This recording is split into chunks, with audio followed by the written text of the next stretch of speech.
Finally নতুন গাড়ি কিনে আমার ছেলেকে নিয়ে প্রথমে আমার বোনের বাসায় যাইতেছি। আরে আম্মু, আমি কি যাব নাকি? আরে আমি চলে আসবো, আমাকে রেখে গেল।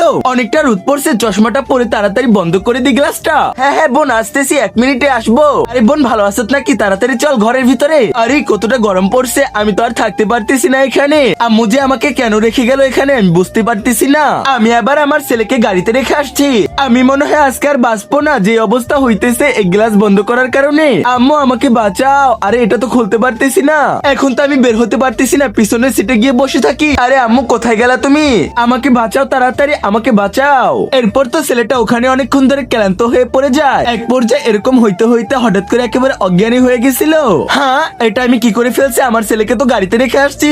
তারপর কি দেখলো সেটা দেখার আগে হে আল্লাহ, আপনার পবিত্র কাবা সাহেবকে দেখে যে ভিডিওতে লাইক দিয়ে চ্যানেলটা সাবস্ক্রাইব করবে তাকে আপনি অনেক বড় লোক বানিয়ে দিন, আর যে না করবে তাকে আপনি অনেক অনেক অনেকটাই গরিব বানিয়ে দিন। আরে রায়হান বাবা, তোমার কি হয়ে গেল? কোথায় গেলা? আরে এখানে তো। আরে ওঠো ওঠো বাবা, তাড়াতাড়ি ওঠো। তো বন্ধুরা, এই ভিডিওটা আপনাদের দেখানোর জন্য কখনো আপনার ছেলেকে গাড়িতে রেখে যাবেন না।